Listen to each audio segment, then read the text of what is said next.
Campus preparation के इस course में आपका स्वागत है। हम लोग देख रहे हैं C++ के आउटपुट फाइंड करने वाले प्रोग्राम्स। तो आज हमारा ये 7वां प्रोग्राम है। आइए देखते हैं आज के प्रोग्राम में खास क्या है। तो दोस्तों ये है आज का प्रोग्राम। ये देखिए मैंने C++ में एक कोड लिखा हुआ है। सबसे पहले हेडर इंक्लूड करे हैं, उसके बाद फिर यूजिंग नेमस्पेस एसटीडी। आप देखें उसके बाद मैंने दो फंक्शंस का डिक्लेरेशन किया हुआ है। आप चाहें तो स्क्रीन को पॉज करके इत्मीनान से इस प्रोग्राम को देखिए और आपको बताना यह है कि इस प्रोग्राम का आउटपुट क्या आएगा। मैं अभी कोई ऑप्शंस आपको नहीं दे रहा हूं, मैं सीधे आपसे पूछ रहा हूं कि इस प्रोग्राम का क्या आउटपुट आना चाहिए।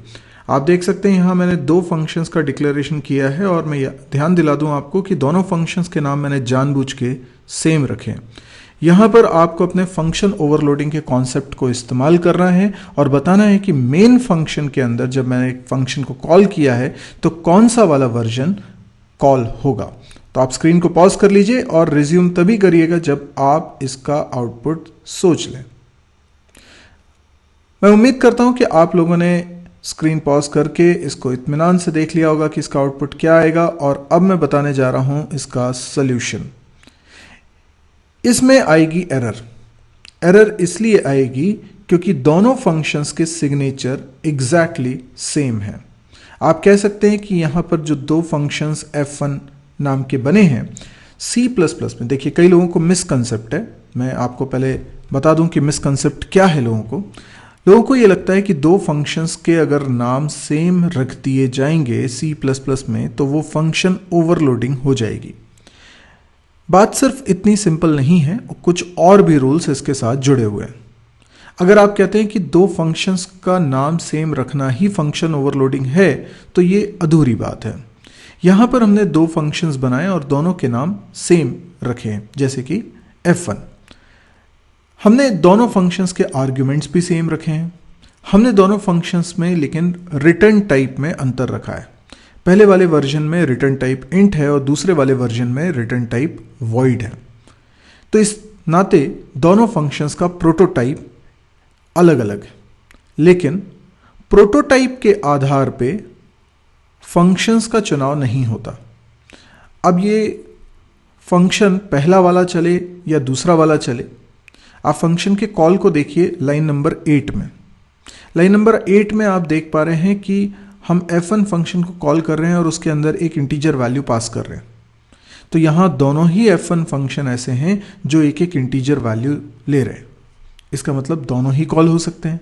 फिर आप ये कहते हैं कि क्योंकि लाइन नंबर 8 में f1 फंक्शन कुछ रिटर्न कर रहा है और उसे हम y में स्टोर कर रहे हैं, तो शायद ये पहला वाला वर्जन होगा जो कि लाइन नंबर 11 पे बना हुआ है, यानी जो इंट टाइप की वैल्यू रिटर्न करेगा, क्योंकि लाइन नंबर 8 में f1 फंक्शन जो रिटर्न कर रहा है वो y में असाइन हो रहा है। पर ऐसा नहीं है। फंक्शन ओवरलोडिंग रिजॉल्व करता है कंपाइलर, यानी ये कंपाइलर का काम होता है कि फंक्शन के कॉल को देखकर उसकी सही डेफिनेशन के साथ उसे बाइंड करे। लेकिन अगर उसे एक से ज्यादा फंक्शंस के नाम सेम मिलते हैं, देखिए जैसे लाइन नंबर 8 में कंपाइलर ने देखा कि f1 नाम का फंक्शन कॉल हो रहा है, तो अब उसे इसकी बाइंडिंग करनी है। ये बाइंडिंग जो कंपाइलर कर रहा है इसी को हम बोलते हैं अर्ली बाइंडिंग। और कंपाइलर सबसे पहले पूरे प्रोग्राम में देखेगा कि f1 नाम के कितने फंक्शंस हैं। अब f1 नाम के उसे टोटल मिला के 2 फंक्शंस मिल रहे हैं, तो इन दोनों को वो कैंडिडेट्स मानेगा। लेकिन इन दोनों फंक्शंस के सिग्नेचर एग्जैक्टली सेम है और इसीलिए वो दोनों फंक्शन में अंतर नहीं कर पा रहा है। क्योंकि फंक्शंस को रिजॉल्व करने के लिए कि कौन सा वाला फंक्शन यहां पर बाइंड होना चाहिए, ये करने के लिए कंपाइलर फंक्शन का प्रोटोटाइप नहीं देखता है, फंक्शन का सिग्नेचर देखता है। अब फंक्शन प्रोटोटाइप और फंक्शन सिग्नेचर में क्या फर्क है, आइए उसको भी समझ लेते हैं।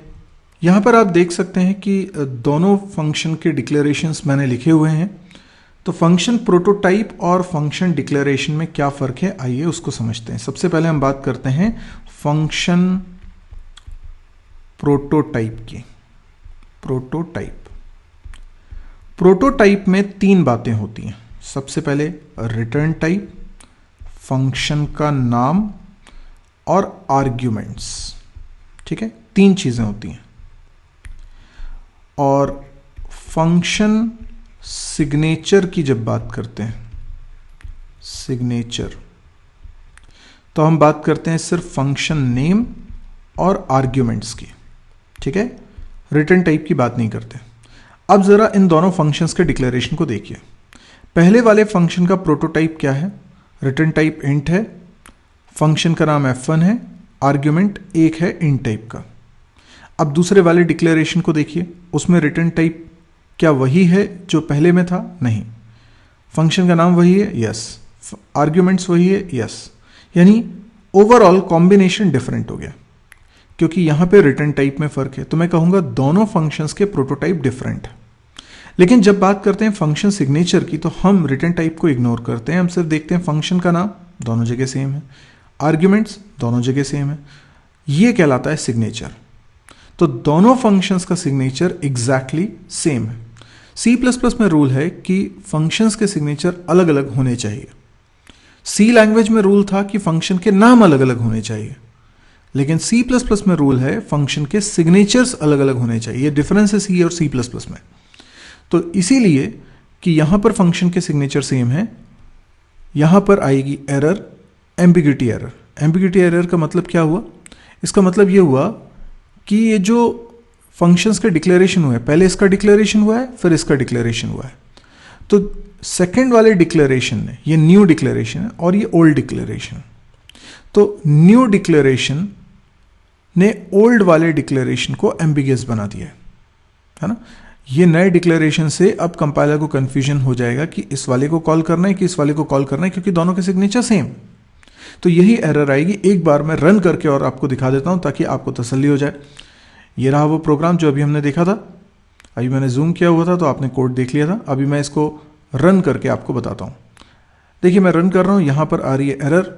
इनफैक्ट यहां पर एरर्स कितनी आ रही हैं वो भी देखिएगा। यहां पर मैंने नीचे एरर निकाली हुई है, आप जरा देखिए इसको ध्यान से।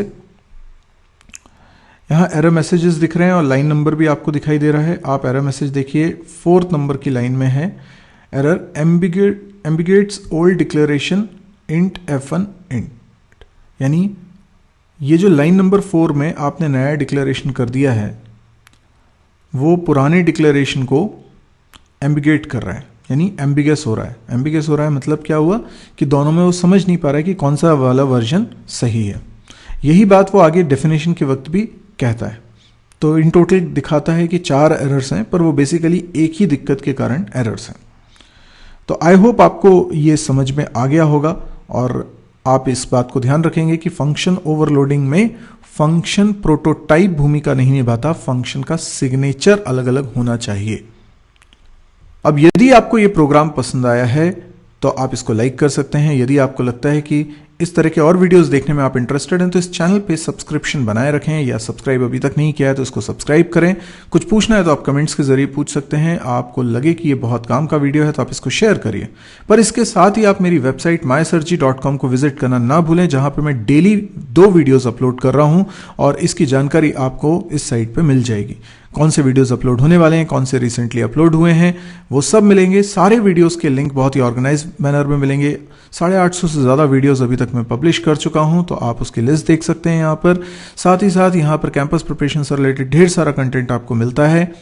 इसके अलावा आपको प्रोजेक्ट्स डाउनलोड करने के लिए मिलते हैं, नोट्स डाउनलोड करने के लिए मिलते हैं, काफ़ी कुछ यहाँ पर सीखने को मिलता है।